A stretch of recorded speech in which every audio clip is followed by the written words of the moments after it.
This week on Extracts, healing with feelings, gotta go fast. Murdered by blurs, that planet won't last. It's the self-sacrifice episode.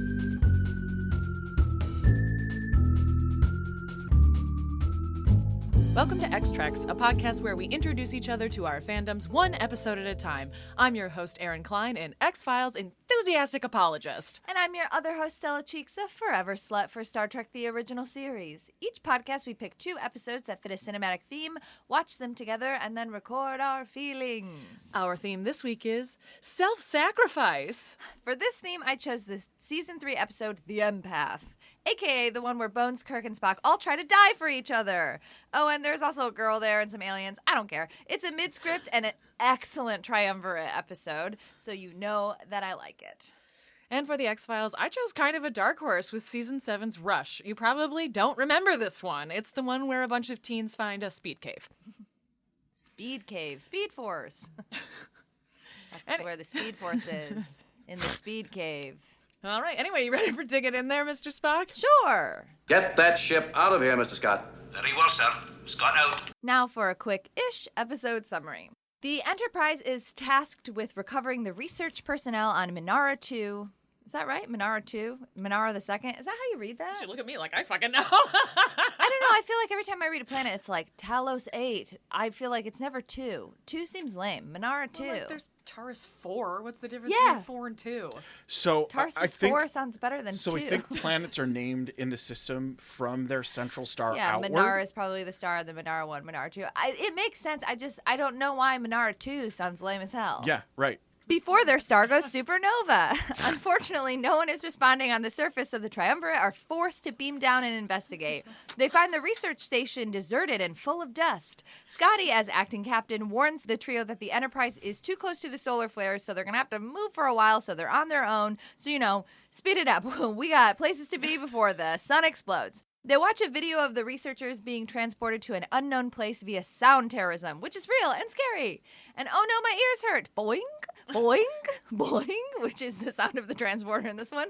The trio are transported onto a black soundstage. There they discover that they are trapped with a beautiful mute woman who seems to not be a telepath like the other mute species they have met before. Bones feels weird not knowing her name, so he just decides to call her Gem, which could be seen as like a nice thing to do or weird because he's like naming her like a pet. No time to think about Bones being polite and weird, because 2 aliens who are not Telosians with giant heads appear and put the trio in a rainbow force field. The aliens seem to do some sort of scan on Gem, decide it's good enough, and then boing out of the place. Gem notices that Kirk has a cut on his head, then she heals him, literally taking on his pain and wounds, which sounds bad, but she also has like super duper Wolverine healing powers or something, so I guess she's only hurt for a second. The 4 of them decide to wander around the space soundstage where they find the researchers they were looking for in transparent cylinders, dead and clearly tortured. Next to their clear coffins are 3 more tubes with the names Spock, Kirk, and McCoy. Dun dun dun. The aliens abruptly appear out of nowhere, and Kirk and Spock seamlessly nerve pinch them and escape, quote unquote, to the surface. But joke's on them because those aliens are super powerful and are manipulating them via mirage and alien magic. The aliens are like, if you sacrifice yourself to one of our experiments, we'll let your crew go. And Kirk is obviously going to agree to that, and Bones and Spock are boinged out of existence? What happened to my men? The Vians, I forgot to tell you that the aliens are named Vians, take Kirk and Gem back into the bunker where they torture Kirk and make Gem watch for reasons unknown. Of course, Kirk uses this as an opportunity to interrogate them while he's being literally hung from the ceiling and tortured because that's the kind of man he is.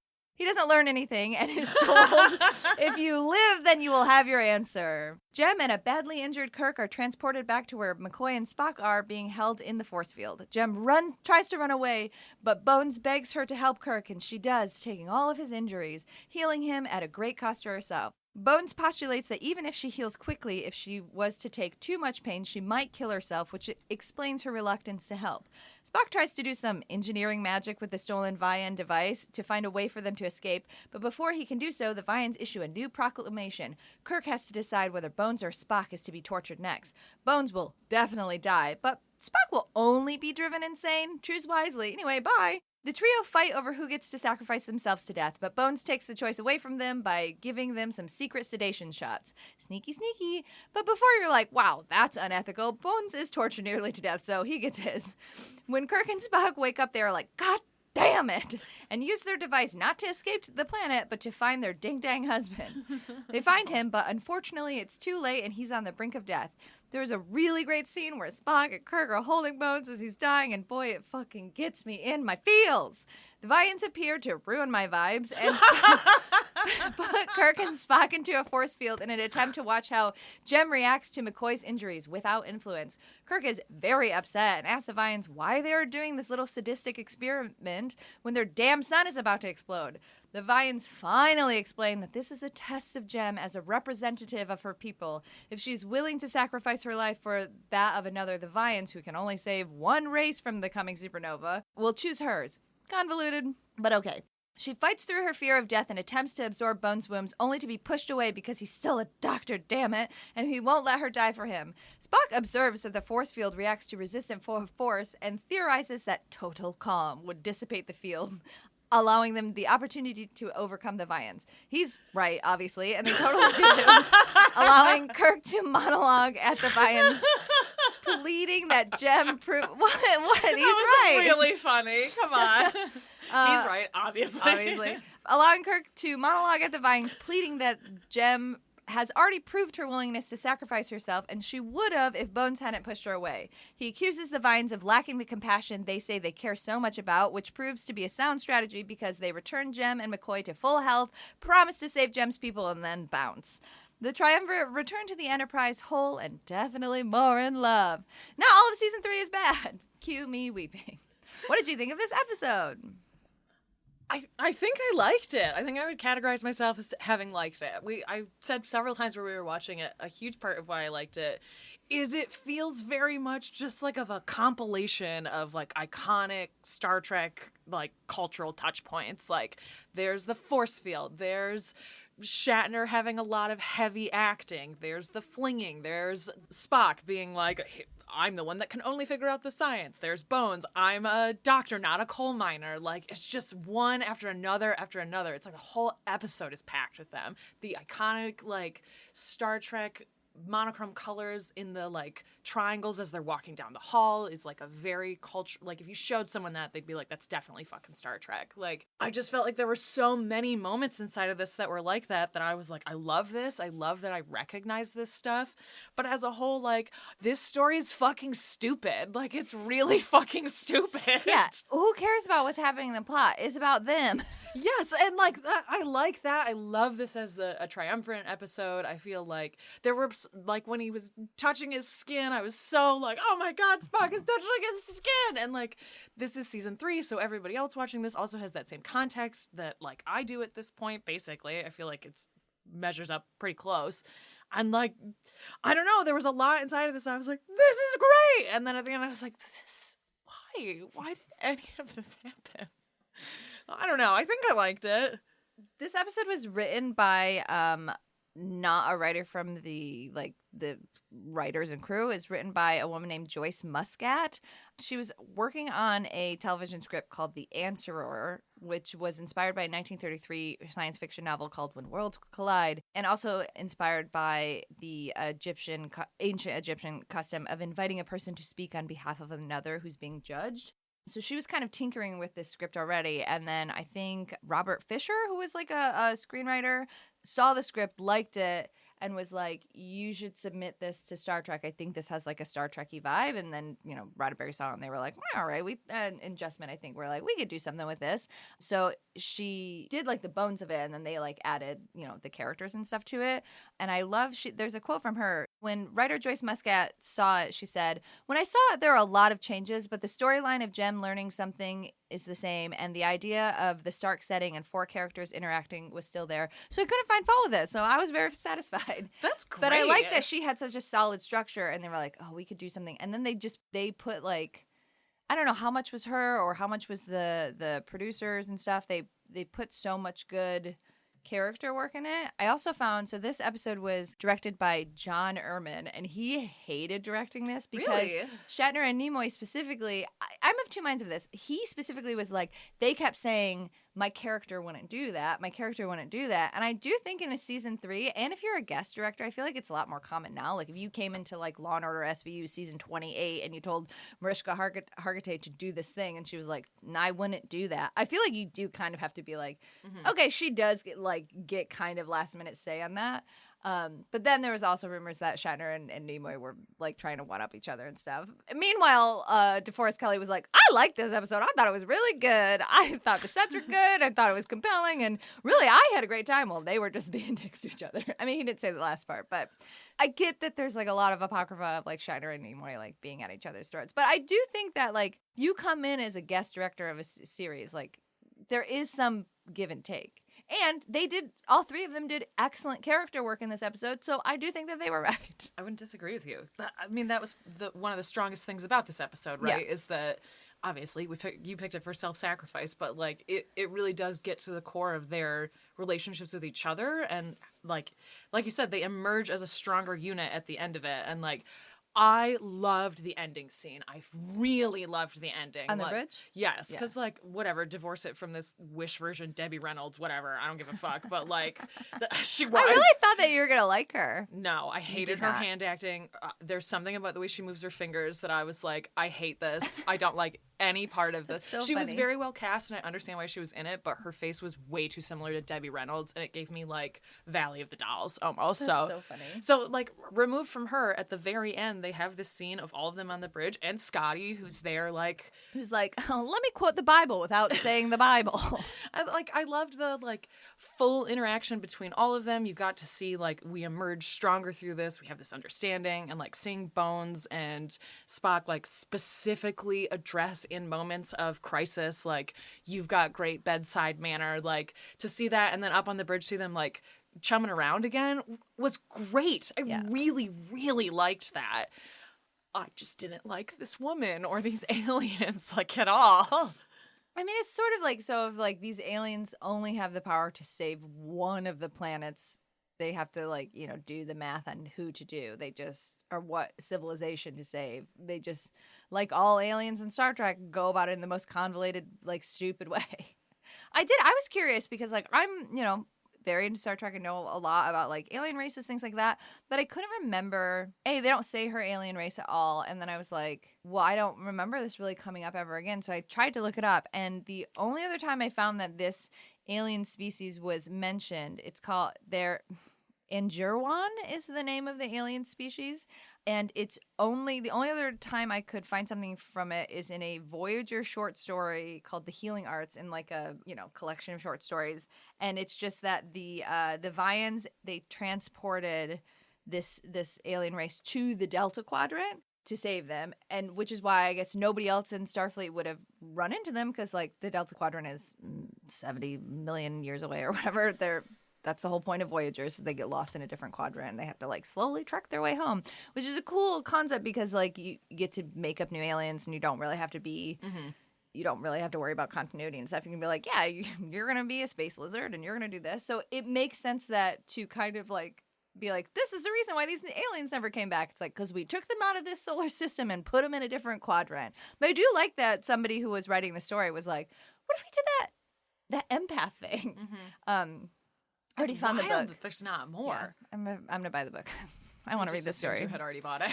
Yeah, I found it. I need my credit card. So like, I found it. If you want to find Star Trek books and stuff, eBay, half-price eBay books. rules. You've convinced me. Yeah, I'm a new convert for sure. eBay's a great place to buy books. So I thought that was really interesting. That it's only ever really appeared one other time. An interesting explanation for like why. Like, oh, the Vians were like, we gotta get you the fuck out of here. I guess we'll take you all the way to the Delta Quadrant. Yeah, I just like the alien stuff in Star Trek. Sometimes it just gets so convoluted, but like, I can look past that because the character beats are so strong for me. And it's just a really strong episode for all of them, but I think it's such a strong episode for Bones and DeForest Kelley. Like, he does a great job in this episode. I can see why he likes it. Like, this episode rules for him. Yeah, it was a really good vehicle for him. Yeah. I mean, this is an episode that has like very mixed reviews because some people think that, you know, it's like gratuitous torture and it's like uneven, which is kind of fair. They address that, though, that it's like a torture chamber for no reason. Right. Like, it makes sense that there's gratuitous torture because it's for no reason, basically. Yeah. But, like, most people who, not most people, the people who do like this episode say exactly what I'm saying. It's like, it's really good for character beats. And if that's what you're here for, this is a good episode for that. Mm-hmm.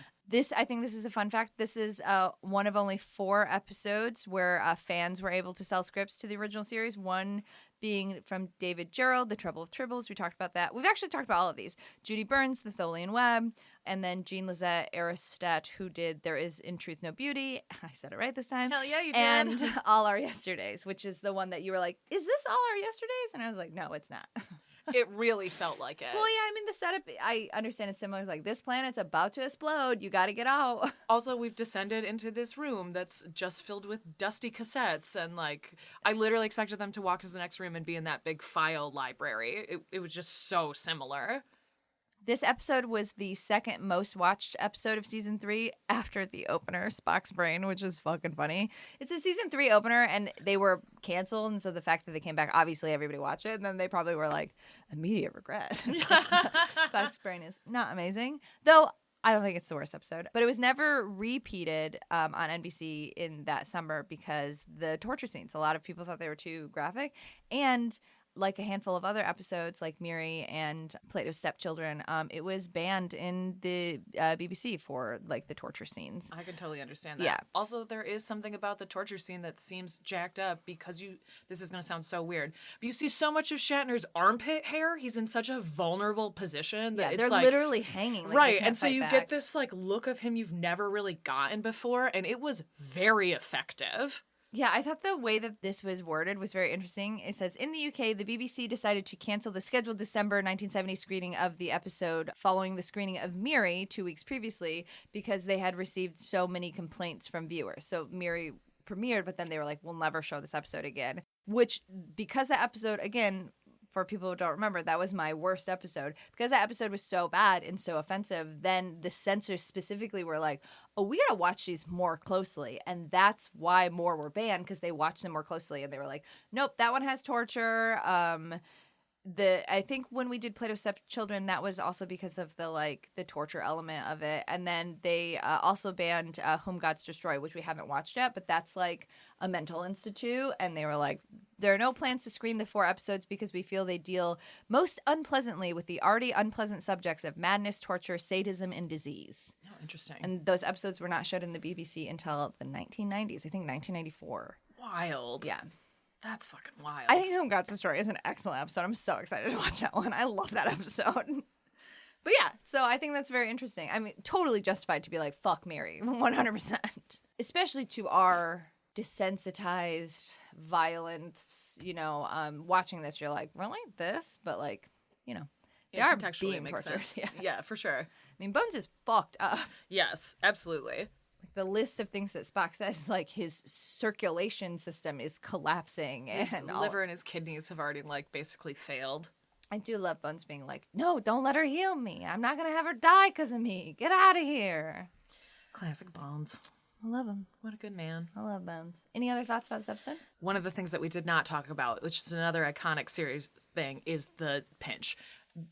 Kirk walking in front of them like, I didn't even realize it was happening. Like, he's so smooth about it, and then it's like, oh, just kidding. Like, I love that. That even feels the viewer doesn't series realize, iconic. Yeah, the viewer doesn't realize it's happening, and then once the pinch happens, you're like, God, you guys do this a lot. You have you can just communicate. Yes, I loved that. I thought that was a great reinforcement of their bond as a crew. Yeah. That this is clearly a strategy that they use. This is a tactic that they have practiced. I loved it. I thought that was awesome. I loved that they talked about the bends also, which is a thing that R.L. Stine was obsessed with in his Fear Street books. So I know a weird amount about the bends.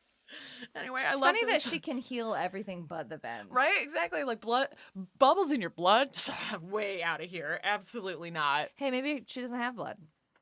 No, we see her blood. I was going to say, because Kirk puts his finger right into the blood. Yes, and I was like, oh. He sure fucking did. Is that my blood? Yeah, it was, actually. The 2 stimulant shots, both of that. They're not stimulants, they're sedation. Whatever. Well, it's important. He they knocked him stimulated out. them so hard that he crashed. I don't fucking know. It was just bones Sedated going, them.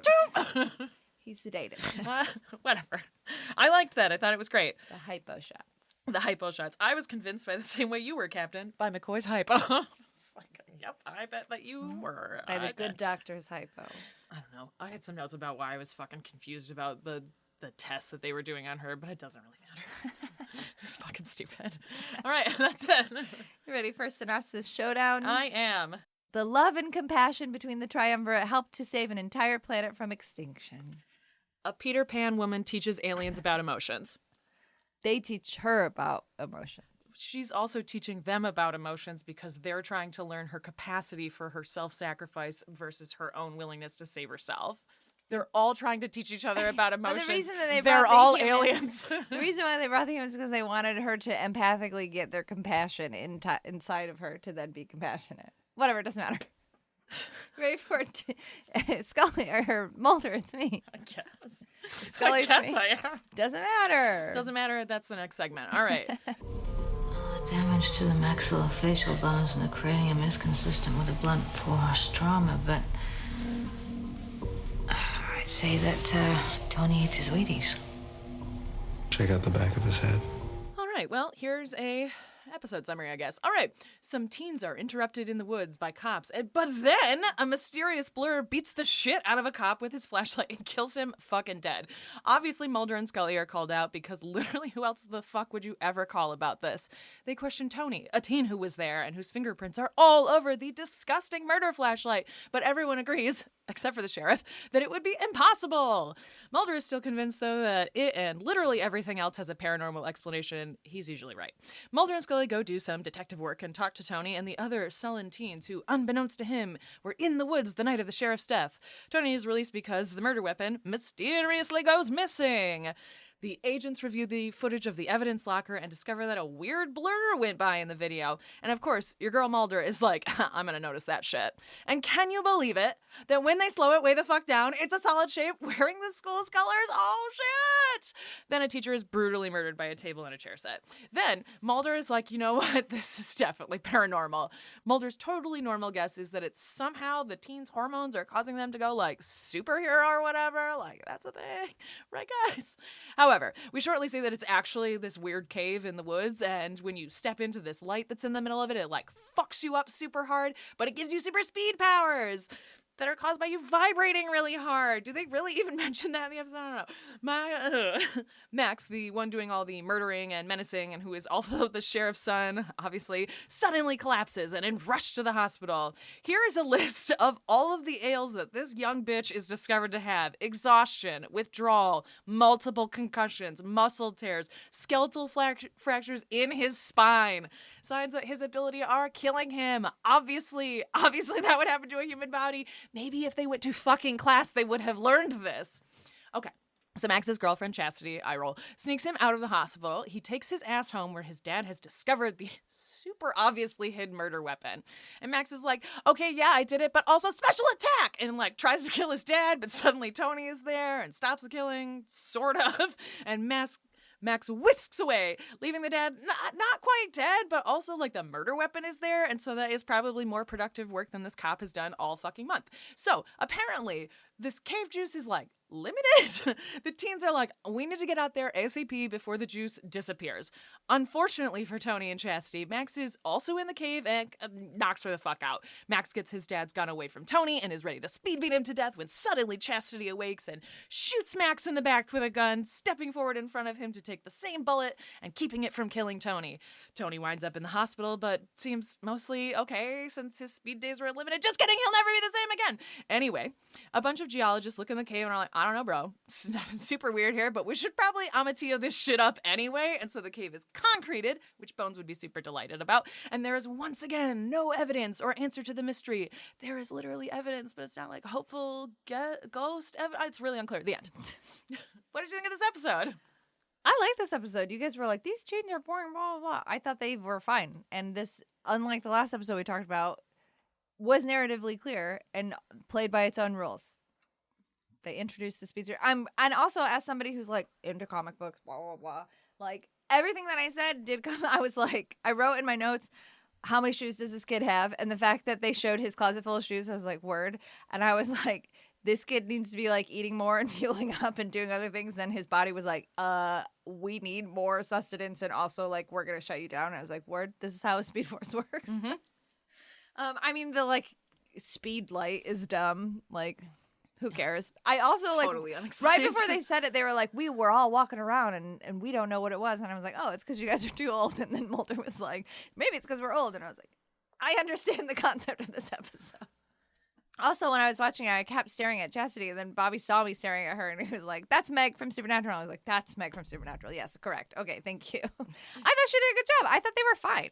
I thought she did a good job. Having watched it this time, I was like, yeah, she's well cast in it. Yeah. She doesn't really say a lot, and she Yeah, does 'cause a lot she's, of like, good. traumatized. She's like, I need to continuously go back to this cave. I'm now addicted to this. Also, my boyfriend is a psychopath. Mhm. Of course she's like playing it understated. I think she does a really good job of it. You know, honestly, I just thought of this. I feel like she is the flip side to the Peter Pan woman. Like, her stuff was so big, and it was just like, I'm so annoyed by all of this finger acting you're doing. I loved that with her. It was like a lot of it was very still, and like that was the thing, is that she wanted to be moving faster, and so it's like one part of her is like flicking this pen but sitting very still. Like, I thought she did a great job with Maybe the she's physicality. moving fast, but we can't see it. We never see her move, really, right? Except for we see her do it at the end when she kills and herself. she is the one that gets the evidence out of the locker, now that I think about that. Is it her? She wears the jacket. She's the one who wears the varsity jacket, not Max. So they have the same shoes? Because the evidence is the shoes. That's a good point. I don't know. Maybe it's Do we his. ever see him wear Maybe the it jacket? is his. Like, that's what you do, right? You give your varsity jacket to your girl to wear, and on the back of the jacket it says "Panthers suck" with like tape. Yeah. And she does not actually strike me as somebody to deface that jacket, so I think it probably was his jacket. Okay. Well, I assume it's his jacket, like varsity style. Right? Maybe he took it back and was like, "I'm cold." Maybe because his body was shutting down, he was like, "God, my, Fair. You my know what? I'll spine accept is that. cracked and I'm cold." I went fast last. I get the jacket. I don't know. To like hibernate knows? inside of it. All But right. yeah, the evidence would. The actual piece of evidence they found is the shoes, and he's the only one that's wearing those shoes specifically. Yeah, I guess I don't I mean, really talk about theoretically, her I guess she shoes. could be wearing the same shoes. Yeah, that's what I but- was thinking too, is that they have similar shoes on. Yeah, but this is also not like I don't know. Doesn't Yeah, matter. it's whatever. It doesn't it's irrelevant. actually matter. No, it doesn't matter. It's fine. Also, we don't totally know what color it is. Chuck was just guessing based on Skag or whatever. I didn't name it. I know you didn't. It's just the way that you used it so casually. You may not be surprised to know that this is you will be surprised to know this. This is a Chris Carter episode, but it's done from a lens of Vince Gilligan, where they looked very far out from the series. They looked at like, what have we done? What haven't we done in a while? And they looked at the series as a whole up till this point and were like, we haven't done a Troubled Teens episode in like a hot minute, basically since the Ryan Reynolds one. And so it's like, they tried really hard in season 6 to make this work, but couldn't figure it out. And so when they got into season 7, they like really wanted to explore the effect of the super speed on troubled teens, but also like what happens to a troubled teen to get them to this point. Like, is it drug abuse? Is it boredom? Is it just the teenage experience? And so like, it's very thoughtfully written, as Yeah. you can tell that like the narrative makes sense, but it's also like, I think it's a very interesting thing for the X-Files to take a stab at. It's one of these like later seasons, they're just so much more willing to do like, fuck it, let's just take a stab at this. Let's take it. We have Supernatural style, like, what the fuck are we gonna do next? And so I thought that this was a really good case of that, even if like the kids they're chosen to be generic. They were cast for, they had a subtle kind of evil. They could display arrogance and vulnerability, but they didn't want them to look like 90210 type kids. So they're like legitimately looking for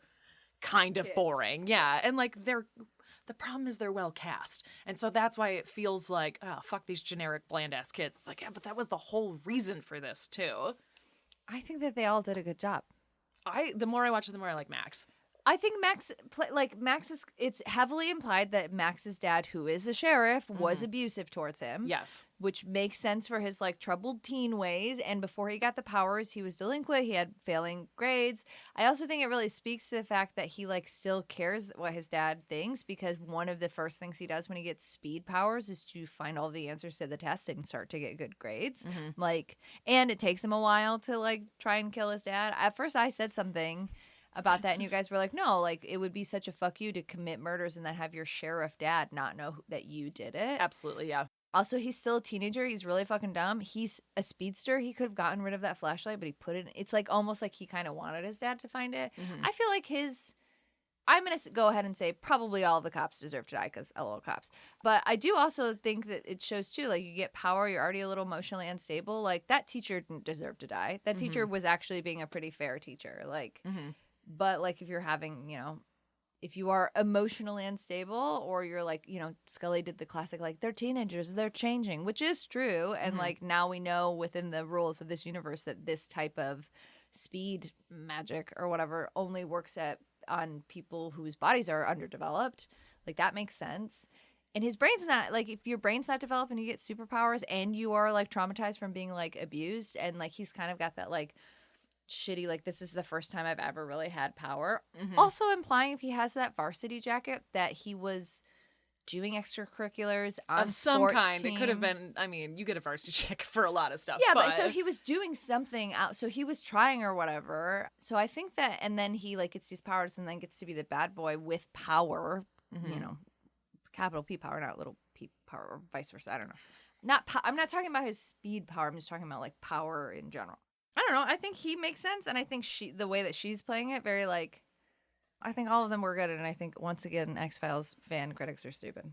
Honestly, I think it's just Tony. I think Tony is really bland. He's the only. He's supposed to be. Again, he's supposed to be he's like a kid who got it was implied that he was falling into the wrong crowd, even though that he was, you know, good at school and stuff. And it is implied that his mom overreacted and moved him across the country. So now the only person who was nice to him is this dude. And so he's like, yeah, I guess. I also like, now that you said that too, it made me think of this. I think maybe one of the reasons I think Tony is so bland compared with everyone else is that everyone else around him is doing like different specialized, this is character actor. Like the mom is so fucking good. Like she has no reason to be that good. There's no reason for this actor to be acting capital A in this way. I do not think she was good. I think she was acting capital A negative. No, I thought that it was appropriate for the rest of the rules of that universe. Everyone else has this like heightened emotional response, and like she's also doing these like highly stressful things like that. I just thought she wasn't a good actress. I liked her in this role. I thought that she was well cast in the same way everyone else was, but I think it made Tony seem more generic and whatever. Yeah, but also I think he's also trying to fit in so aggressively that he doesn't have a personality, and that is also true to being a teenager. And there's that line at the end I really like. I'd never noticed it before, where Max says to him, all I wanted was for you to be my friend. And then he says, like, you stabbed me in the back, which like sort of, I mean, you did murder a person, but like, I like that gives Max this like humanizing thing right at the very end.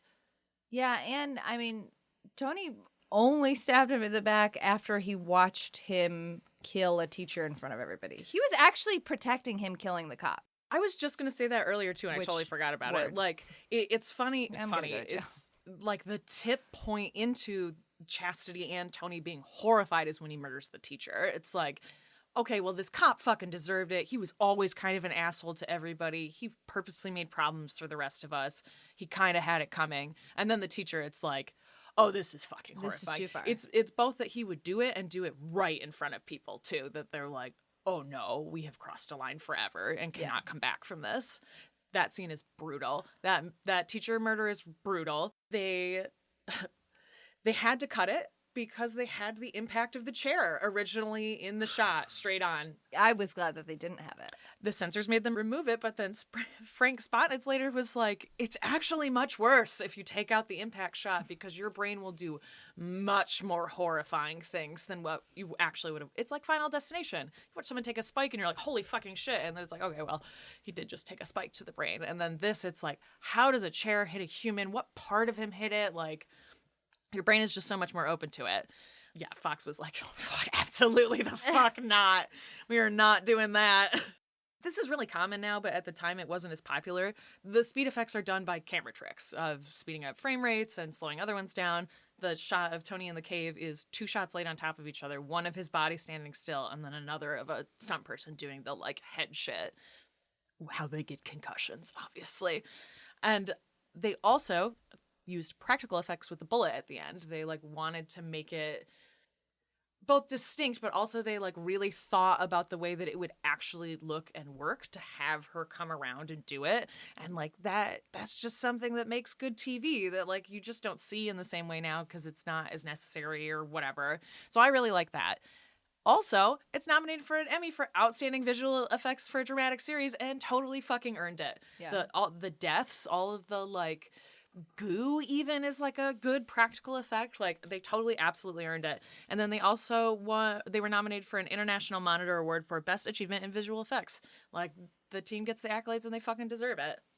You may not be surprised that this is a mixed episode review-wise.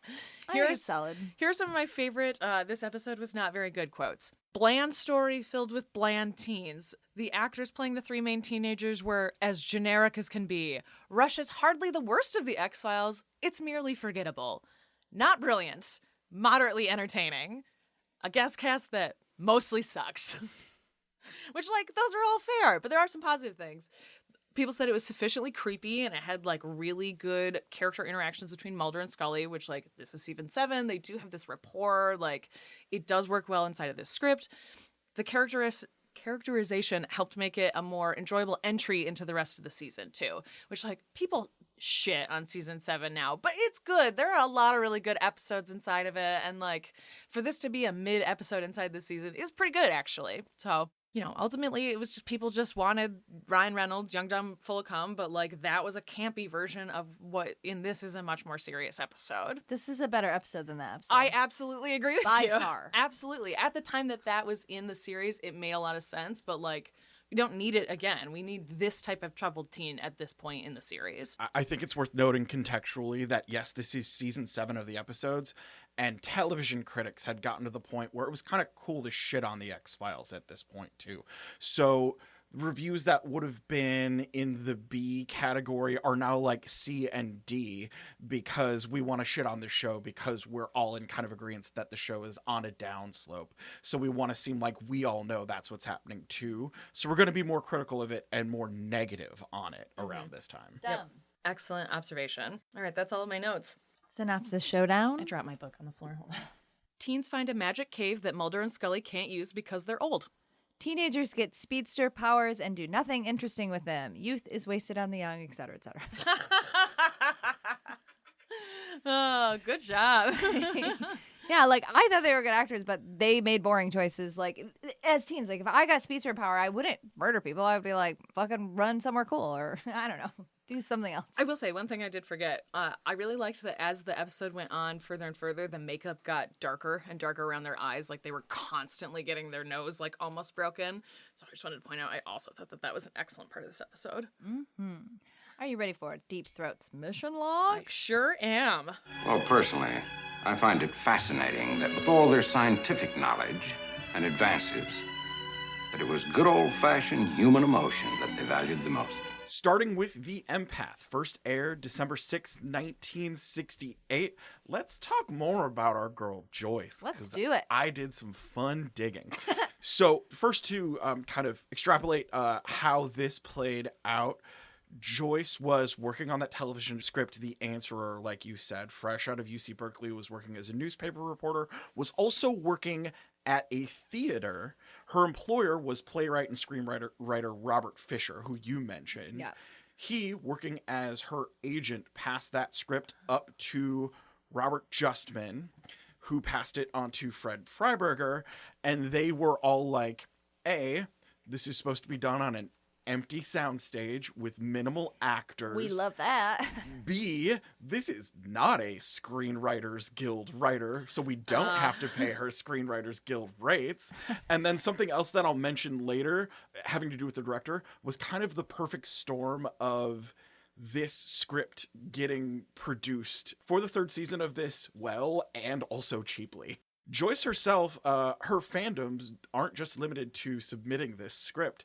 I did a little digging and found entries for her on fanlore.com as a zine publisher and editor. The 2 zines that she has published with her direct name on them are called The Janus Factor and I've Leaped and I Can't Get Up. That's right. She's in the Quantum Leap fandom. Because Quantum Leap fucking rules. Because Quantum Leap fucking rules. Love Quantum Leap. So those are... Oh, boy. Those are the zines with her name on them as editor and publisher. And then she has some Suits listing underneath in the Trek fandom as well. She's also listed as a con attendee. So like after this, she started going to conventions both as a writer and a con goer as well. I just love that story of just like, oh, I wasn't trying to get into this nerd world, but I wrote this Star Trek script. They're paying attention to me now. Actually, I love Quantum Leap. All right, more about that. I think that's all fucking dope. Quantum Leap is so good. Quantum Leap is so good. Okay, so moving on to our director, John Erman, who Stell talked about as well. Yes, all of the stuff about him having trouble with the cast. Hold on, let me get to these quotes first, and then we'll do some back history. From Erman himself, nobody was like Bill and Lenny. I don't remember any other actor saying what those guys said, which was, oh no, my character just wouldn't do that. That was the ultimate put down for a director. And then Alan Bergman, who plays Lal, the aliens aren't named, but one of them is named Lal, recalled, Mr. Shatner and Mr. Nimoy seemed to be in conflict. They struggled over better camera positions and made life difficult for the director. Again, all of these things can be true, right?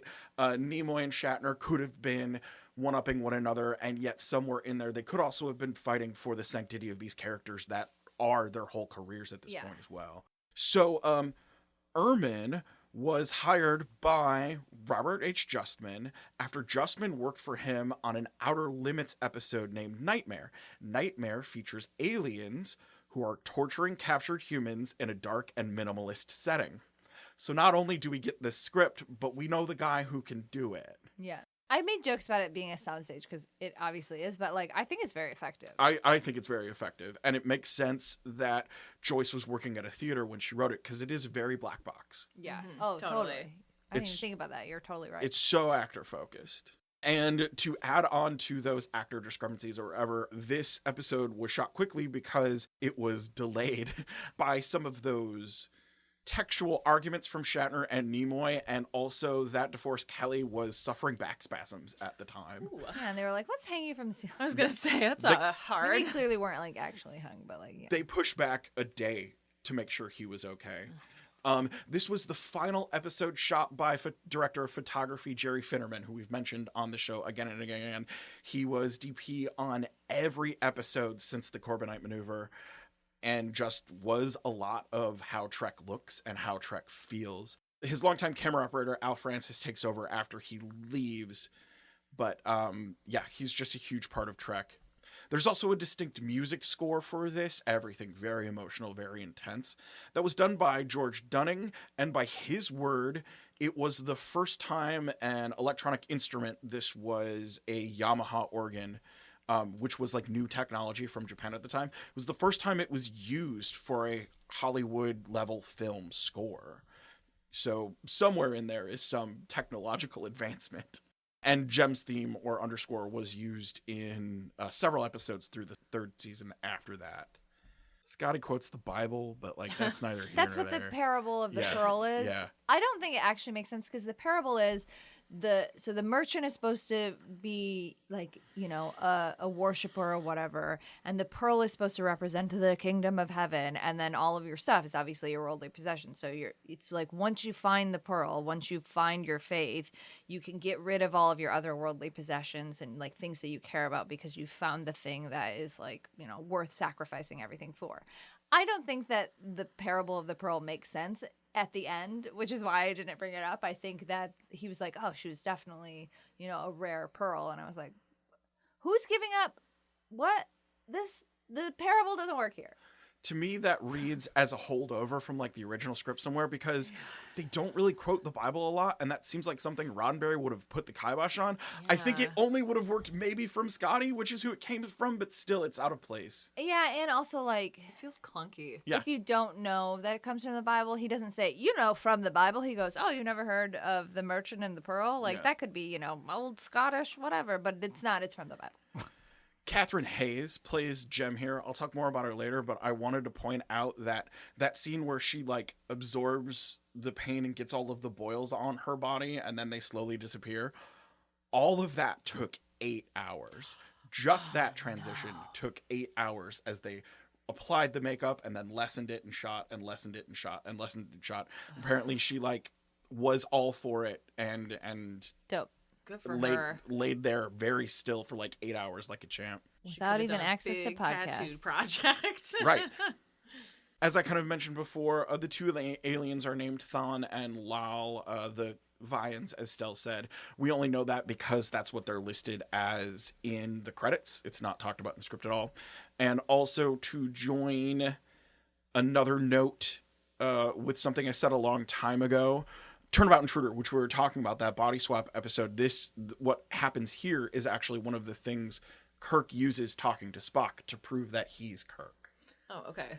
We'll get into some casting stuff. That's Jason Wingreen as the briefly seen Dr. Limke, mostly known for playing Harry Snowden in 93 episodes of Archie Bunker's Place. David Roberts is that other disappearing doctor named Dr. Ozaba, Chicago-born, most known for his role as the supervisor in the original Westworld film, and a good amount of TV and guest work in the 60s and 70s. That as Thon is Willard Sage. Willard Sage was in that Outer Limits episode that I mentioned earlier. That was one of the reasons for this episode. So he got a job off of this as well. He played a bunch of other cowboys and military guys. Opposite him, and talking more, is Alan Bergman as Lal. Along with several TV guest actor credits, he also guest directed for TV in the 70s and 80s for shows like Barney Miller and Family Ties. He's quoted of his experience of this episode, given the minimal sets and ludicrous pajama-like costumes of the regulars, the episode was quite successful in text and production. That's a guy who knows how to make TV and film. He understands, oh, this was a cheap job. Great. That brings us to Catherine Hayes as Jem. Joliet, Illinois born. She attended Northwestern University in Evanston. She started off as a model and then moved on to TV guest roles before Trek. After this, she's known for her near 4-decade, 1,775 episode run as Kim Sullivan Hughes on As the World Turns. I fucking knew this bitch was a soap opera actor. I fucking knew it. Those hands? No way. That's gotta be a soap opera. Her credits as that character go from 1972 to 2010. Bonkers. That was what, as I was sitting there and I was like, what the fuck? And you looked at me. That's what I had just read. That's wild. That deserved that. What the fuck? She also did one episode of One Life to Live as the same character in 2010 as a final crossover while she was like going to retire. I love that. Really, really cool. And while all of that, she was still doing guest television roles on other TV shows, including a couple of Law and Orders, and was doing supporter character roles on Broadway. Nominated for it 3 times, she won the Soap Opera Digest Award for Editor's Choice in 1998. Crazy, crazy dedication and like a stable job. Fucking amazing. Moving on to Rush. Original air date December 5th, 1999. As Erin mentioned before, this had Carter and Gilligan influence in it, but the main writer on this was David Amon.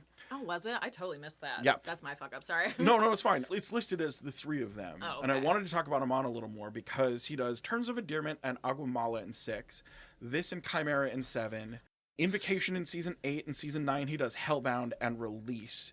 That's just his writer credits, but also starting with season 6 onward, he moves through executive story editor in season 6, co-producer in season 7, producer in season 8, and supervising producer in 9. Some of the most turbulent and shit-on seasons of the X-Files, and he, like, was the dude that had to steer the fucking boat through them. I like that he did the job, but it was probably a really tough job to have. For real. It's wild that he kept, like, moving. It's like, I don't remember what it's called, but there's, like, a business theory where managers get to where they are because they just stay around while other people fail out above them. And that's sort of what sounds like what this is, where it's like, well, you've been around long enough, let's move you up to producer. Well, you've been around long enough, and this place is a shit show. Let's move you up to executive. Someone had to do it. Exactly. Somebody had to do it. Absolutely. He moved on to be the main producer on shows like Without a Trace and Castle for several seasons each as well. This was directed by Robert Lieberman, who also directed D3, The Mighty Ducks, the old UFO epic Fire in the Sky, several episodes of The Expanse, Dead Zone, Haven, Lost Girl. Was nominated for a Canadian Directors Guild Award for his work on The Expanse, but he also did and won awards for commercial work. He has more than 1,000 commercials, including spots for AT&T, Budweiser, Burger King, Coca-Cola, McDonald's, Banks, Sprint, like everything for A-list companies, and even directing NBA star Yao Ming in an Oreo commercial for Shanghai. He won 29 Clio Awards and became the first recipient of the Directors Guild of America's Best Commercial Director Award in 1980. 29 Cleos? That's fucking crazy. Uh-huh. Wow. 129. I'm curious how many he was nominated for. Yeah, that So wasn't listed fucking anywhere, many. but it's a lot of commercial work. Anyway, sorry. No, it's fine. Erin mentioned a lot of the technical aspects of filming this stuff. I have those technical aspects written directly in my notes. If you want to see them down to the FPS count for each shot, I have that in my notes, so that's pretty cool. Cool. So moving on to some casting. We see Rachel Winfrey as a nurse, guest acting all over TVs and movies, from Married to Children with English Teacher in Jawbreaker, to Shonda Rhiceman in Donnie Darko, Drew Carey show The Good Place. She's still around and working now. That's Christopher Wynn as a deputy, best known for small roles in Back to the Future 3, Speed 2, did a season 2 episode of Enterprise, a West Wing guest slot, and Jag. And Jag. Les Lanham as Deputy Ronald Foster, Jag. the deputy with a name, also a bagpipe player in The Pest, Kung Fu, Chips, NYPD Blue, ER, and Jag. Like, Oh, I jagged you. Oh, I jagged you. I don't know. Jag. That's David Wells as the teacher, Mr. Babbitt. He was really good. Movie roles in, and like solid character roles in films like John Carpenter's Starman. He is the guy doing the lie detector test in that famous scene in Basic Instinct. Father Pete on Shameless, Dr. Gordon in Guyver, TV guest acting everywhere, including the Cheese Man in the Buffy the Vampire Slayer episode Restless, and Jag. Is it really? Yes. Or are you just saying and Jag for fun? No, I made sure the people that are listed in Jag were in Jag. There just happened to be several of them in this Jag. episode, so it became There's a bit... a lot of Jag. There's a lot of Jag going around. To the surprise of no one, after seeing his acting chops, he also owned and produced shows at the Third Stage Theater in Burbank, as well as being an acting instructor. I think one of his students was like Tobey Maguire, so he's a and you can take that for whatever it's worth. You threw that out there like it was no big deal. I didn't write it into my notes, but I think like the two like big names on his list were both Tobey Maguire and Mila Kunis that he had taught at some point. Jag. Mila Kunis, who's kind of a Jag. That's Tom Bauer as Sheriff Hardin. He may have been prominently known as Curtis Willard on 27 episodes of The Waltons, but he's the rare actor I've seen these that has done a lot more movie work, film work, than TV. He's done a lot of like smaller bit character actor roles in film and less television. From the early 70s onwards, he has more than 180 credits total, his last being in 2023. So very much a guy that was all over the place. That's Ann Dowd as Mrs. Reed, the internally argued about character in this podcast. Who is she? What is she on? Tony's That's mom. the mom. Yes, yes, that's I want. So yes, you recognize I know. the name. I'm sorry. Did my face No, indicate you're that I good. did it? The Okay, way sorry. that you No. said "who is she" made Yeah. it seem like you were asking what character she was. No, playing. I meant who is she? Sure. Most prominently in the current public eye, she may have been known as Aunt Lydia Clements in The Handmaid's Tale, but she's also the crazy mom Joan in Hereditary. Okay. She was Olivia in Garden State and has return roles in Nothing Sacred, Master of Sex, and many more guest roles in film and TV. She's like a prominent character actor that you've seen around. Yeah. As Chastity Reigns, that is Nikki Acox, who, yes, is Meg from Supernatural. She's blonde-haired Meg. Okay. For people who are listening, she's blonde-haired Meg, not brown-haired Meg. We respect blonde-haired Meg, but brown-haired Meg is where our hearts lie. Yes. She also has return roles in TV series Providence, Ed Over There, and is one of the prominent teens in Jeepers Creepers 2. X-Files does bring her back, but it is to play Cheryl Cunningham in the film I Want to Believe. I love that they bring her back and give her a bigger movie role. She's one of the main victims. She's like a bigger part of the movie, but it's sad that it is for a movie that is not good. It's not good. She's really good in Supernatural because I mean, we've all watched at least some episodes of Supernatural. They get, people get possessed by demons against their will.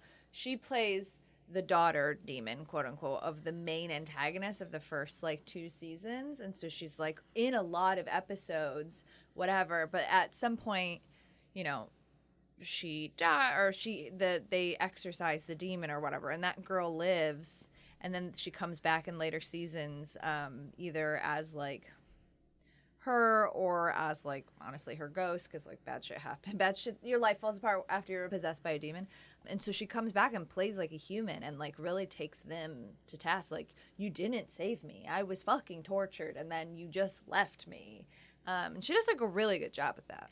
I don't know how it lines up with those seasons of Supernatural, but the actress dies of leukemia in 2002. Yeah, I did know that. Jesus. Again, she gets depossessed, and then that demon jumps into a different woman's body, brown hair, Maggie color. But yeah, I did know that, which is a bummer because she was really it's a bummer good. because she seemed like one of the more outstanding younger teen actresses in that generation, especially with the work she was getting. So yeah, it's sad that she died so young and couldn't do more.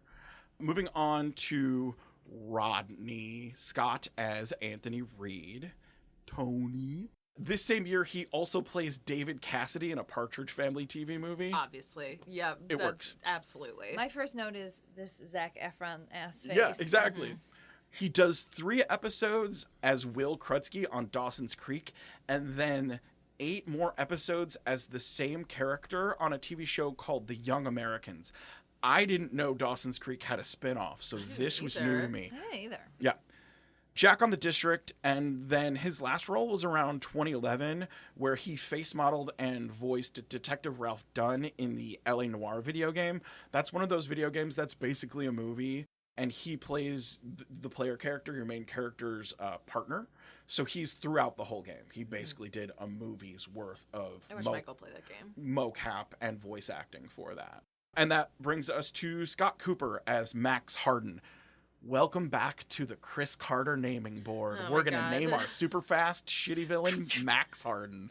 The name Max, if it appears in a movie or TV show, that person is always going to be evil coded or a bad guy or definitely. shitty. Unless it's the Goofy movie, because that kid is named Max. That's true. That kid was kind of shitty he was to really mean his to dad, Goofy. though. Yeah. He learned emotional growth, though. That's part of being a protagonist instead of an antagonist. It's true. It's true. It is the hero's journey.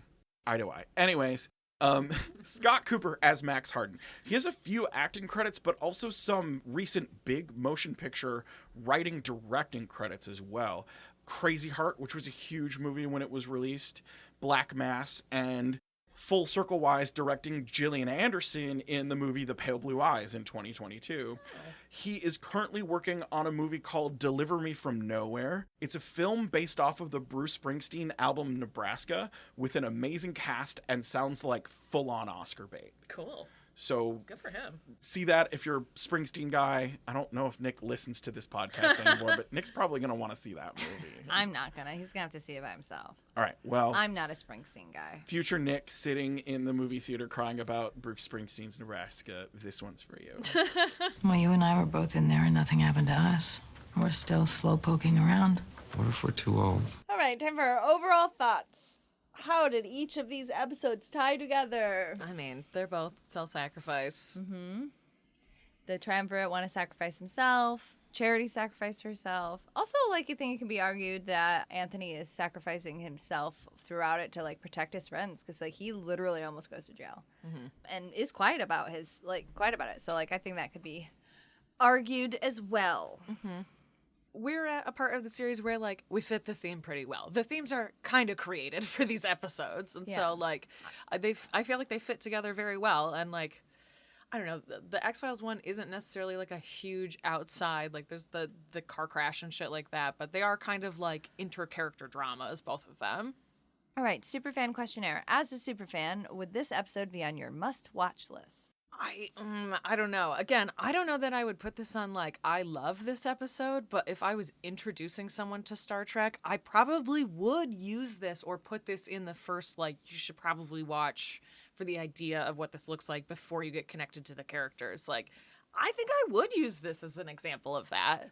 Would this be on your must-watch list for the X-Files? It wouldn't be on a must-watch list for me, but it wouldn't be like a skip. Yeah, I would agree with that. I think it's solid. Yeah, I would agree with that. Is there... Well, you already answered this question. Yeah, there are a ton of series-defining moments for Star Trek in this one. Like, the whole fucking episode is chock full of them. I think Mulder being like, oh, it's definitely psychokinesis, and then, like, being like, wait a minute. And then figuring it out on his own and being very, like, chuffed with himself. I think him finding a new paranormal, quote-unquote, thing and justifying it to himself before he found evidence, and then the evidence backing up it is very X-Files. That's true. I would also say, too, at this point in the series, it is unusual for them to be like, we're old. Like, this is kind of the first time they don't fight it. They're not, like, pissed that they're old, especially Mulder. Like, it's just like, yeah, we're older now. We're older than these kids. We're not going to be mistaken for them. And so that feels very, like, a shift in the series as well. I mean, it's season 7, so that makes sense. But I like that every time I watch it, that they're like, yeah, we're just fucking old. Betty, back in the day. Yeah, whatever. I like that. He's very quippy in this episode, too. Yes. Did this episode affirm your OTP? Yes, I mean, how would it Yeah, not? that's literally the whole point of this episode. Yes. I think for X-Files, I mean, their like banter is very strong, and their like back and forth is very strong. It's not like a lovey episode or anything, but like they're strong together. Mm-hmm. Is this episode a fuck fine or a flop? I think it might be a fuck. I think there's too much good stuff inside of it that I can't just say that it's a fine. Like, there's so much of it that I really liked, even if that's despite the story itself. I would say that this, well, Polio, like, fuck minus fine plus. Like, it's not bad. It makes sense. And, like, I think everybody does good in it. Like, it's just not, like, a standout. Mm-hmm. Totally. All right. That's it. All right. You can find us on the internet. Follow us at NYD Productions on Instagram and interact with the show using the hashtag XTrexPod. You can find me at NYD Urgency on Instagram. You can find me on Blue Sky, Tumblr, and Instagram at Stella Cheeks. You can find me on Instagram at FisterRoboto83. You'll get random, very sparse updates from me there anytime I'm making pickles or meat or something like that. And speaking of random bullshit that we do in our lives and updating us on it, you can also subscribe to our monthly newsletter at nydproductions.substack.com, where you can get updates on our life stuff, but also little previews of what we're about to release that month and extra tidbits. You can also email us at xtrexpod@gmail.com with questions or comments. You want some Hurt Comfort fanfic? You know I got it. And if you want more special behind-the-scenes action, like our script notes on film FPSs, outtakes from our episodes, extra podcasts like unofficial channels, you can check out our Patreon at patreon.com/NYDProductions, where you can get access to all of that and more for only $1. Also, email us if you want access to our company Discord. We're hanging out there, having book clubs, talking about random stuff. Certain celebrities from Supernatural still have channels dedicated to them anytime they post a tweet. Sure do. That might go away soon, but we're going to have a... No, I think you just leave it. I think it's going to be there forever. Unless he does something awful, I think it's just funny to have it there. Yeah, I do too. Misha, none of us are on Twitter anymore, but you're always in our hearts. Oh, and don't forget to subscribe wherever you listen to podcasts and to tell your friends. We find this nerdy shit is better when it's shared. We'll see you next episode for Who Greenlit This? Oh my God. In the meantime, believe boldly. Seek truth. ship proudly. X-Trex is created and written by Stella Cheeks, Erin Cline, and Bobby Hoffman, and produced by Bobby Hoffman for NYD Productions. Our show theme is Alien Spy by Ionix, and our show art was made by Jonathan Curtis.